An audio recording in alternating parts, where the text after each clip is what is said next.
A network of robust and autonomous institutions are absolutely critical to ensure that the rule of law is not overwhelmed by the weight of numbers in a democracy. They can act as a very effective check on abuse of power by the state and make sure that citizens are able to access and exercise their constitutionally and statutorily guaranteed rights.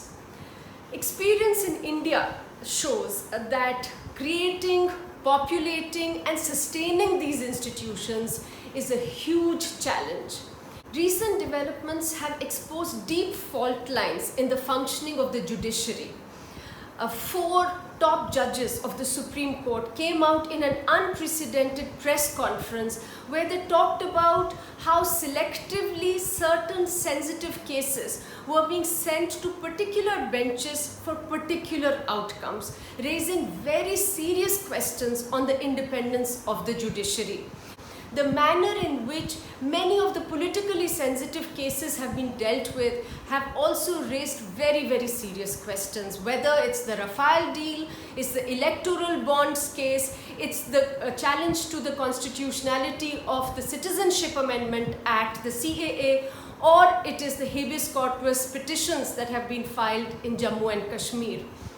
All of these point to a very, very serious problem in the functioning of the judiciary at the moment, and if this is looked at in conjunction with the manner in which the judiciary is dealing with cases of misconduct about itself, that has shaken up the public's trust in the judiciary. Whether it is the sexual harassment case, recent case in the case of the Chief Justice of India, or it is cases of corruption against Chief Justices, all of them have been dealt with in a manner which show that the judiciary is not willing to be accountable to the people of the country. Unfortunately, there has been a concerted attempt to undermine statutory institutions of accountability and transparency. The information commissions, for example, which have been set up under the Right to Information Act, to ensure that people's fundamental right to know is safeguarded, have been undermined. The Right to Information law has empowered citizens across the country to question the government about the delivery of their basic rights and to hold government functionaries accountable. And what we are seeing is that governments are undermining these institutions by not making appointments to the commissions. This leads to a large number of pending cases in the commissions, resulting in people having to wait for a long period of time to have their cases heard.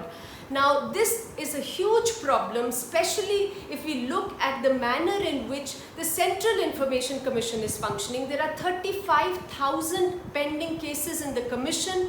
Not a single information commissioner has been appointed to the CIC since May 2014 without people having to approach the courts. Regressive amendments were brought in to the Right to Information law to undermine the independence of the commissions by making sure that the central government is empowered to decide the salaries and tenures of information commissioners across the country. Even if we look at the Lokpal, things have not been very different. The Lokpal law was brought in to put in place an independent and empowered institution to look into cases of corruption. It came as a result of a strong people's campaign, and in fact on the back of which the current government came to power.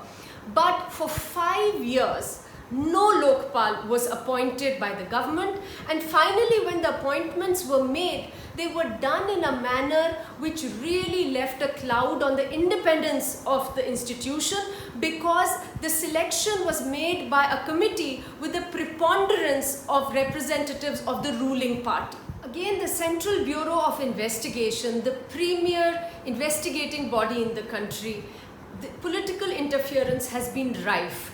If we look at the manner in which the erstwhile director was removed, an interim director was put in place in contravention of all established procedures and laws, really raised questions about the independence of the investigating agency.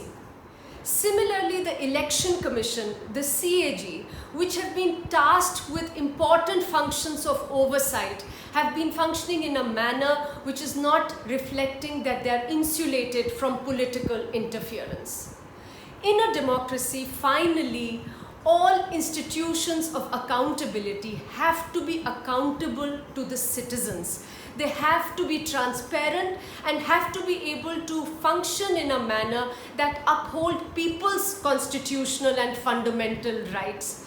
And of course, citizens have to be ever vigilant and make sure that these institutions are performing their roles.